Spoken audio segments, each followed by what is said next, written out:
ಕೆಲವೊಂದಿಷ್ಟು ಆಹಾರಗಳನ್ನು ಮತ್ತೆ ಮತ್ತೆ ಬಿಸಿ ಮಾಡಿ ಸೇವಿಸೋದು ಅಪಾಯಕಾರಿಯಾಗಬಹುದು. ಹೀಗಾಗಿ ಯಾವೆಲ್ಲ ಬಗೆಯ ಆಹಾರಗಳನ್ನು ಪದೇ ಪದೇ ಬಿಸಿ ಮಾಡಬಾರ್ದು ನೋಡೋಣ. ಇವನ್ನು ಪದೇ ಪದೇ ಬೇಯಿಸಿ ತಿಂದ್ರೆ ಅಪಾಯ, ಎಚ್ಚರ. ಆಹಾರವನ್ನ ತಾಜಾವಾಗಿ ಸೇವಿಸಿದ್ರೆ ಮಾತ್ರ ಒಳ್ಳೆಯ ಪರಿಣಾಮ ಬೀರುತ್ತೆ. ಆದ್ರೆ ಹೆಚ್ಚಿನವರು ಆಹಾರವನ್ನ ಅನೇಕ ಬಾರಿ ಬಿಸಿ ಮಾಡಿ ಸೇವಿಸ್ತಾರೆ. ಇದು ಒಳ್ಳೆಯದಲ್ಲ.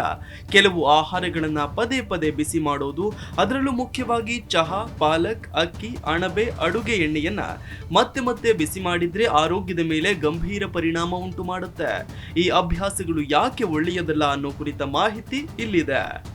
ಬೆಳಗ್ಗೆ ಮಾಡಿರುವ ಅನ್ನ, ಸಾಂಬಾರ್ ಬಿಸಿ ಬಿಸಿಯಾಗಿರ್ಬೇಕು ಅಂತ ಹಲವಾರು ಮನೆಗಳಲ್ಲಿ ಪದೇ ಪದೇ ಬಿಸಿ ಮಾಡುವ ಅಭ್ಯಾಸ ಮಾಡಿಕೊಂಡಿರ್ತಾರೆ. ಇನ್ನು ಕೆಲವರು ರಾತ್ರಿ ಉಳಿದ ಅಡುಗೆಯನ್ನ ಬಿಸಿ ಮಾಡಿ ಮರುದಿನ ಸೇವಿಸ್ತಾರೆ. ಹೀಗೆ ಆಹಾರ ಬಿಸಿ ಮಾಡಿ ತಿನ್ನೋದು, ಅದರಲ್ಲೂ ವಿಶೇಷವಾಗಿ ಕೆಲವೊಂದು ಆಹಾರಗಳನ್ನ 2-3ನೇ ಬಾರಿ ಬಿಸಿ ಮಾಡೋದು ಆರೋಗ್ಯಕ್ಕೆ ಒಳ್ಳೆಯದಲ್ಲ ಅಂತಾರೆ ತಜ್ಞರು. ಕೆಲವು ಆಹಾರವನ್ನ ಬಿಸಿ ಮಾಡಿದಾಗ ಅದು ವಿಷವೂ ಆಗಬಹುದು. ಇನ್ನು ಕೆಲವು ಆಹಾರಗಳಲ್ಲಿರುವ ಪೌಷ್ಟಿಕಾಂಶ ನಷ್ಟವಾಗಬಹುದು ಅಂತಾರೆ ಆಹಾರ ಪರಿಣಿತರು.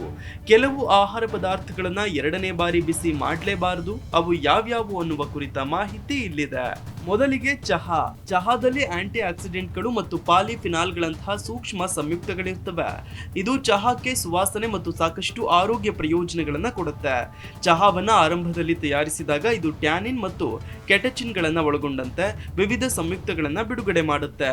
ಚಹಾವನ್ನು ಮತ್ತೆ ಬಿಸಿ ಮಾಡೋದ್ರಿಂದ ಈ ಸಂಯುಕ್ತಗಳು ನಷ್ಟವಾಗುತ್ತೆ. ಇದರಿಂದ ಚಹಾ ಸುವಾಸನೆಯನ್ನ ಕಳೆದುಕೊಳ್ಳುತ್ತೆ ಮತ್ತು ಅದರಲ್ಲಿರುವ ಒಳ್ಳೆಯ ಅಂಶಗಳು ನಷ್ಟವಾಗ್ತವೆ. ಚಹಾವು ಕೆಫಿನ್ ಅನ್ನ ಹೊಂದಿರುತ್ತೆ. ಇದನ್ನ ಪುನಃ ಬಿಸಿ ಮಾಡೋದ್ರಿಂದ ಇದು ಹೆಚ್ಚಾಗಿ ಜಿಗುಪ್ಸೆ, ನಿದ್ರಾಹೀನತೆಯಂತಹ ಅಡ್ಡ ಪರಿಣಾಮವನ್ನ ಉಂಟು ಮಾಡುತ್ತೆ. ಚಹಾವನ್ನ ಮತ್ತೆ ಬಿಸಿ ಮಾಡಿ ಸೇವಿಸೋದು ಆಮ್ಲೀಯತೆಯನ್ನ ಹೆಚ್ಚಿಸಬಹುದು. ಇದಲ್ಲದೆ ಚಹಾವನ್ನ ಕುದಿಸಿದ ಬಳಿಕ ದೀರ್ಘಕಾಲದವರೆಗೆ ಇಡೋದು ಕೂಡ ಒಳ್ಳೆಯದಲ್ಲ. ಚಹಾವನ್ನ ಮಾಡಿ 10 ನಿಮಿಷಗಳ ಒಳಗೆ ಸೇವಿಸಬೇಕು. ಇಲ್ಲವಾದ್ರೆ ಅದು ಹೆಚ್ಚು ಆಮ್ಲೀಯವಾಗಬಹುದು. ಇದು ಹೊಟ್ಟೆಗೆ ಸಂಬಂಧಿಸಿದ ಕೆಲವು ಸಮಸ್ಯೆಗಳಿಗೂ ಕಾರಣವಾಗುತ್ತೆ. ಇನ್ನು ಪಾಲಕ್ ಸೊಪ್ಪು ನೈಟ್ರೇಟ್ಗಳನ್ನ ಹೊಂದಿರುತ್ತೆ. ಇದನ್ನ ಮತ್ತೆ ಬಿಸಿ ಮಾಡಿದಾಗ ನೈಟ್ರೇಟ್ಗಳಾಗಿ ಪರಿವರ್ತನೆಯಾಗುತ್ತೆ. ನೈಟ್ರೇಟ್ಗಳು ಅನಂತರ ಅಮೈನೋ ಆಮ್ಲಗಳೊಂದಿಗೆ ಪ್ರತಿಕ್ರಿಯಿಸಿ ನೈಟ್ರೋಸಮೈನ್ಗಳಾಗ್ತವೆ. ಅವುಗಳು ಕ್ಯಾನ್ಸರ್ ಜನಕಗಳಾಗಿವೆ. ಪಾಲಕನ್ನ ಮತ್ತೆ ಮತ್ತೆ ಬಿಸಿ ಮಾಡೋದ್ರಿಂದ ವಿಟಮಿನ್ ಸಿ ಮತ್ತು ಬಿ ವಿಟಮಿನ್ಗಳು ನಷ್ಟವಾಗುತ್ತೆ. ಅದರ ಪೌಷ್ಟಿಕಾಂಶದ ಮೌಲ್ಯ ಕುಗ್ಗುತ್ತದೆ. ಪಾಲಕ್ ಕಬ್ಬಿಣದ ಸಮೃದ್ಧ ಮೂಲವಾಗಿದೆ. ಪಾಲಕ್ ಸೊಪ್ಪನ್ನು ಬೇಯಿಸಿ ಮತ್ತೆ ಬಿಸಿ ಮಾಡಿದಾಗ ಕಬ್ಬಿಣವು ಗಾಳಿಯಲ್ಲಿ ಆಮ್ಲಜನಕದ ಸಂಪರ್ಕಕ್ಕೆ ಬಂದಾಗ ರಾಸಾಯನಿಕ ಕ್ರಿಯೆಯು ಸಂಭವಿಸಿ ಕಬ್ಬಿಣದ ಆಕ್ಸೈಡ್ಗಳ ರಚನೆಗೆ ಕಾರಣವಾಗಬಹುದು. ಇದು ಪಾಲಕ್ನ ಬಣ್ಣ ಮತ್ತು ರುಚಿಯನ್ನ ಬದಲಾಯಿಸುತ್ತೆ. ಪಾಲಕ್ನಲ್ಲಿರುವ ಕಬ್ಬಿಣಾಂಶದ ಆಕ್ಸಿಡೀಕರಣವು ಅದರ ಪೌಷ್ಟಿಕಾಂಶದ ಮೌಲ್ಯದ ಮೇಲೆ ಪರಿಣಾಮ ಬೀರಬಹುದು. ಆಕ್ಸಿಡೀಕೃತ ಕಬ್ಬಿಣವು ದೇಹದಲ್ಲಿ ಸುಲಭವಾಗಿ ಹೀರಲ್ಪಡುವುದಿಲ್ಲ. ಮತ್ತೆ ಮತ್ತೆ ಪಾಲಕನ್ನ ಬಿಸಿ ಮಾಡುವುದು ಲೋಳೆಯ ರಚನೆ ಮತ್ತು ಕಹಿ ರುಚಿಯನ್ನ ಉಂಟು ಮಾಡುತ್ತೆ. ಹೀಗಾಗಿ ಪಾಲಕ್ನಲ್ಲಿರುವ ಪೋಷಕಾಂಶಗಳನ್ನ ಪಡೆಯಲು ಅದನ್ನ ತಾಜಾ ಆಗಿಯೇ ಸೇವಿಸುವುದು ಉತ್ತಮ. ಇನ್ನು ಅಡುಗೆ ಎಣ್ಣೆಯನ್ನ ಮತ್ತೆ ಬಿಸಿ ಮಾಡಿದಾಗ ಅದರ ಗುಣಮಟ್ಟ ಮತ್ತು ಸುರಕ್ಷತೆ ಕೆಡಿಸುವ ರಾಸಾಯನಿಕ ಬದಲಾವಣೆಗಳಿಗೆ ಒಳಗಾಗುತ್ತೆ. ಇದು ಟ್ರಾನ್ಸ್ ಕೊಬ್ಬುಗಳು ಮತ್ತು ಆಲ್ಡಿಹೈಡ್ಗಳಂತಹ ಹಾನಿಕಾರಕ ಸಂಯುಕ್ತಗಳ ರಚನೆಗೆ ಕಾರಣವಾಗಬಹುದು. ಇದು ಉರಿಯೂತ ಮತ್ತು ಹೃದಯ ರಕ್ತನಾಳದ ಕಾಯಿಲೆಯನ್ನ ಉಂಟು ಮಾಡುತ್ತೆ. ಅಡುಗೆ ಎಣ್ಣೆಯ ಸಮಗ್ರ ಪ್ರಯೋಜನ ಪಡೆಯಲು ಪ್ರತಿ ಬಾರಿಯೂ ತಾಜಾ ಎಣ್ಣೆಯನ್ನ ಬಳಸೋದು ಮತ್ತು ತೈಲವನ್ನ ಅನೇಕ ಬಾರಿ ಬಿಸಿ ಮಾಡುವುದನ್ನ ತಪ್ಪಿಸೋದು ಒಳ್ಳೆಯದು. ಇನ್ನು ಅಣಬೆಗಳನ್ನ ಮತ್ತೆ ಮತ್ತೆ ಬಿಸಿ ಮಾಡೋದ್ರಿಂದ ಬ್ಯಾಕ್ಟೀರಿಯಾದ ಬೆಳವಣಿಗೆಯನ್ನ ಉತ್ತೇಜಿಸುತ್ತೆ. ಆಹಾರದಿಂದ ಹರಡುವ ಅನಾರೋಗ್ಯದ ಅಪಾಯವನ್ನು ಹೆಚ್ಚಿಸುತ್ತೆ. ಅಣಬೆಗಳು ಪಾಲಿಸ್ಯಾಕರೈಡ್ಗಳಂತಹ ಕೆಲವು ಸಂಯುಕ್ತಗಳನ್ನ ಹೊಂದಿರ್ತವೆ. ಇದು ಮತ್ತೆ ಬಿಸಿ ಮಾಡಿದಾಗ ಕಿಣ್ವಕ ಪ್ರತಿಕ್ರಿಯೆಗಳಿಗೆ ಒಳಗಾಗಬಹುದು.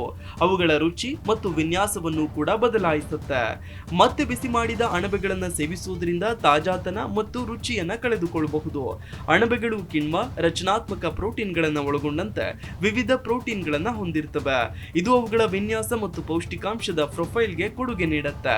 ಅಣಬೆಗಳನ್ನ ಮತ್ತೆ ಮತ್ತೆ ಬೇಯಿಸಿದಾಗ ಈ ಪ್ರೋಟೀನ್ಗಳು ಡಿನಾಟರೇಷನ್ ಎಂಬ ಪ್ರಕ್ರಿಯೆಯ ಮೂಲಕ ರಚನಾತ್ಮಕ ಬದಲಾವಣೆಗಳಿಗೆ ಒಳಗಾಗುತ್ತವೆ. ಅಣಬೆಗಳನ್ನ ಮತ್ತೆ ಬಿಸಿ ಮಾಡಿದ ಅನಂತರ ಪ್ರೋಟೀನ್ ಸಂಯೋಜನೆಯಲ್ಲಿ ಮತ್ತಷ್ಟು ಬದಲಾವಣೆಗಳು ಕೂಡ ಉಂಟಾಗುತ್ತೆ. ಇದು ಅಣಬೆಗಳ ವಿನ್ಯಾಸ, ಸುವಾಸನೆ ಮತ್ತು ಪೌಷ್ಟಿಕಾಂಶದ ಗುಣಲಕ್ಷಣಗಳಲ್ಲಿ ವ್ಯತ್ಯಾಸವನ್ನ ಉಂಟು ಮಾಡುತ್ತೆ. ಅಣಬೆಗಳನ್ನ ಮತ್ತೆ ಮತ್ತೆ ಬಿಸಿ ಮಾಡುವುದರಿಂದ ಜಲವಿಚ್ಛೇದನೆಯಂತಹ ಪ್ರಕ್ರಿಯೆಗಳ ಮೂಲಕ ಸಣ್ಣ ಪೆಪ್ಟೈಡ್ಗಳು ಮತ್ತು ಅಮೈನೋ ಆಮ್ಲಗಳಾಗಿ ಕೆಲವು ಪ್ರೋಟೀನ್ ಅಣುಗಳ ವಿಭಜನೆಗೆ ಕಾರಣವಾಗಬಹುದು. ಇದು ಅಣಬೆಗಳ ಒಟ್ಟಾರೆ ಪ್ರೋಟೀನ್ ಅಂಶ ಮತ್ತು ಸಂಯೋಜನೆಯ ಮೇಲೆ ಪರಿಣಾಮ ಬೀರುತ್ತೆ. ಇದು ಅವುಗಳ ರುಚಿ ಮತ್ತು ಜೀರ್ಣ ಸಾಧ್ಯತೆಯ ಮೇಲೂ ಪರಿಣಾಮ ಬೀರಬಹುದು. ಅಣಬೆಗಳ ಗುಣಮಟ್ಟವನ್ನು ಕಾಪಾಡಲು ಅವುಗಳನ್ನು ದೀರ್ಘಕಾಲದವರೆಗೆ ಬಿಸಿ ಮಾಡದೇ ಇರೋದು ಒಳ್ಳೆಯದು ಅಂತಾರೆ ಆಹಾರ ತಜ್ಞರು. ಇನ್ನು ಅಕ್ಕಿಯಲ್ಲಿ ಸಾಮಾನ್ಯವಾಗಿ ಕಂಡುಬರುವ ಬೆಸಿಲಸ್ ಸೆರಿಯಸ್ ಎಂಬ ಬ್ಯಾಕ್ಟೀರಿಯಂ ಅಡುಗೆ ಪ್ರಕ್ರಿಯೆಯಲ್ಲಿ ಬದುಕುಳಿಯುತ್ತದೆ. ಅನ್ನ ಮಾಡಿ ಅದನ್ನು ದೀರ್ಘಕಾಲದವರೆಗೆ ಇಟ್ಟರೆ ಅದು ದ್ವಿಗುಣವಾಗುತ್ತಾ ಹೋಗುತ್ತದೆ. ಅನ್ನವನ್ನು ಮತ್ತೆ ಬಿಸಿ ಮಾಡುವುದರಿಂದ ಯಾವಾಗಲೂ ಬ್ಯಾಕ್ಟೀರಿಯಾ ಮತ್ತು ಅವುಗಳ ವಿಷಕಾರಿ ಅಂಶಗಳು ಹೋಗುವುದಿಲ್ಲ. ಇದು ಆಹಾರವನ್ನ ವಿಷವಾಗಿಸುತ್ತೆ. ಬಿಸಿ ಮಾಡಿದ ಅನ್ನ ತೇವಾಂಶ, ಪೌಷ್ಟಿಕಾಂಶ ಕಳೆದುಕೊಳ್ಳುತ್ತೆ. ಆಹಾರದಿಂದ ಹರಡುವ ಅನಾರೋಗ್ಯವನ್ನ ತಡೆಗಟ್ಟಲು ಬೇಯಿಸಿದ ಅನ್ನವನ್ನ ರೆಫ್ರಿಜರೇಟರ್ ನಲ್ಲಿ ಸರಿಯಾಗಿ ಸಂಗ್ರಹಿಸುವುದು ಮತ್ತು ಅದನ್ನ ಅದೇ ದಿನದಲ್ಲಿ ಸೇವಿಸುವುದು ಮುಖ್ಯವಾಗಿದೆ. Desk bureau, G Kannada news. G Kannada news ಈಗ ನಿಮ್ಮ ಮನೆಯಲ್ಲೇ ನೋಡಿ. ಎಲ್ಲ ಕೇಬಲ್ಗಳಲ್ಲಿ ಈಗ ಲಭ್ಯ.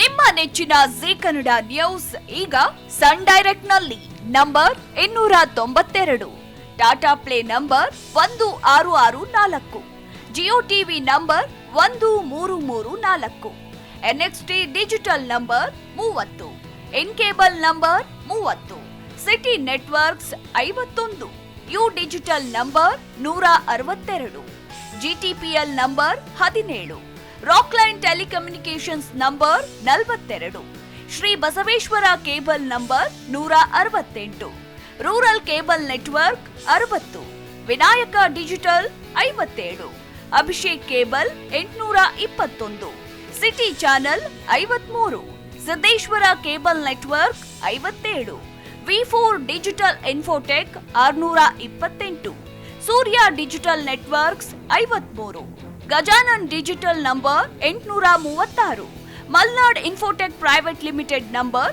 56, Metrocast number 830, Victory digital number 167ರಲ್ಲಿ ನೋಡಿ ಆನಂದಿಸಿ.